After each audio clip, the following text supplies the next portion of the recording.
विधानसभा चुनाव के लिए वोटिंग से एक दिन पहले मुंबई में जमकर हंगामा हुआ है। बीजेपी के राष्ट्रीय महासचिव और बिहार के प्रभारी विनोद तावड़े पर करोड़ों रुपए बांटने का आरोप लगा है। आरोप लगाने वाले बहुजन विकास अघाड़ी के कार्यकर्ताओं ने विनोद तावड़े को एक होटल में कई घंटे से घेर कर रखा है और जमकर हंगामा मचाया है। फिलहाल पुलिस का इस मसले पर कोई बयान नहीं आया है। हालांकि होटल को सील कर दिया गया है। विनोद तावड़े पर मुंबई के वसई विरार में पैसे बांटने के आरोप लगे हैं। बहुजन विकास अघाड़ी के कार्यकर्ताओं का आरोप है कि तावड़े 5 करोड़ रुपए लेकर यहां बांटने के लिए आए थे। सोशल मीडिया पर वीडियो वायरल हो रहा है, जिसमें देखा जा सकता है कि विपक्षी पार्टी बहुजन विकास अघाड़ी के कार्यकर्ताओं ने बीजेपी महासचिव विनोद तावड़े को मुंबई के एक होटल के बाहर घेर रखा है।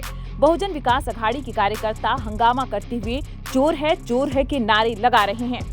बहुजन विकास अघाड़ी के कार्यकर्ताओं के हंगामे के बाद पुलिस वहां पहुंची और होटल को सील कर दिया गया है। हालांकि विनोद तावड़े इन आरोपों को झूठा बता रहे हैं। उनका कहना है कि हारने वाले लोग हंगामा खड़ा कर रहे हैं। वोटिंग से पहले ये हंगामा पालघर के विवांता होटल में हुआ है। बीजेपी के महासचिव विनोद तावड़े को बहुजन विकास अघाड़ी के कार्यकर्ताओं ने घेरा और जमकर हंगामा किया। दरअसल विनोद तावड़े स्थानीय बीजेपी प्रत्याशी राजन नाइक के साथ होटल पहुंचे थे। इसी दौरान बहुजन विकास अघाड़ी के कार्यकर्ताओं ने उन्हें घेर लिया। पहले बीजेपी और बहुजन विकास अघाड़ी के कार्यकर्ताओं के बीच नोकझोंक हुई और फिर जमकर हंगामा हुआ। राजन नाइक बीजेपी के नाला सुपारा विरार सीट से उम्मीदवार हैं। उनके सामने बहुजन विकास अघाड़ी ने क्षितिज ठाकुर को उतारा है। बहुजन विकास अघाड़ी के कई नेता और कार्यकर्ता होटल में घुसे हुए हैं। हंगामे के बाद पहुंचे अधिकारियों ने एक बैग जब्त कर लिया है। क्षितिज ठाकुर और उनके पिता दोनों होटल में ही मौजूद हैं। बहुजन विकास अघाड़ी के नेता कार्यकर्ता विनोद तावड़े को होटल से बाहर नहीं जाने दे रहे हैं।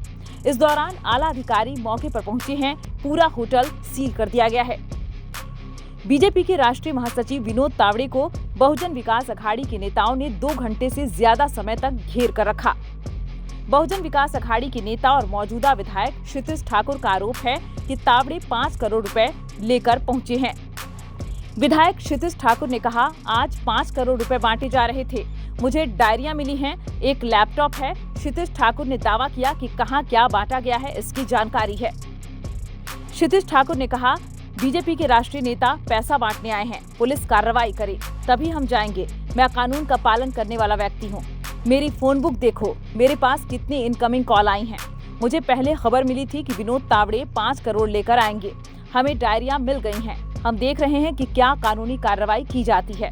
विनोद तावड़े के पास से जो डायरी मिली है उसमें वसई रोड 5 वसई पश्चिम 4 का उल्लेख है। उसमें लिखा है कि 4 बजे पैसे कहाँ पहुँचाना है। चुनाव अधिकारियों को विनोद तावड़े राजन नाइक के खिलाफ नियमानुसार कार्रवाई करनी चाहिए, अन्यथा वे कल शाम 6 बजे तक मेरे साथ यहीं रहेंगे। मैं उनसे अकेले में नहीं मिलूंगा। उन्हें लोगों के सामने आकर बोलना चाहिए। वहीं इस मामले को लेकर विपक्षी पार्टियां हमलावर हो गई हैं। शिवसेना यूबीटी के नेता संजय राउत ने ट्वीट कर कहा है कि बीजेपी का खेल खत्म हो गया है। जो काम चुनाव आयोग को करना चाहिए था वो काम हितेंद्र ठाकुर ने किया है। चुनाव आयोग हमारा बैग चेक करते हैं और सत्ता पक्ष पर कार्रवाई करने से डरता है। वहीं कांग्रेस ने कहा कि बीजेपी के राष्ट्रीय महासचिव विनोद तावड़े महाराष्ट्र के एक होटल में पैसे बांटते हुए पकड़े गए हैं। विनोद तावड़े बैग में भरकर पैसे लेकर गए थे और वहां पर लोगों को बुलाकर पैसे बांट रहे थे। ये खबर जब जनता को पता चली तो भारी हंगामा हो गया। पैसों के साथ विनोद तावड़े के कई वीडियो सामने आ रहे हैं। महाराष्ट्र में वोटिंग होने वाली है, उससे ठीक पहले बीजेपी के नेता पैसों के दम पर चुनाव को प्रभावित करने में लगे हैं। इसमें कार्यकर्ताओं से लेकर बड़े बड़े नेता तक शामिल हैं। चुनाव आयोग को इस मामले में संज्ञान लेना चाहिए और सख्त कार्रवाई करनी चाहिए।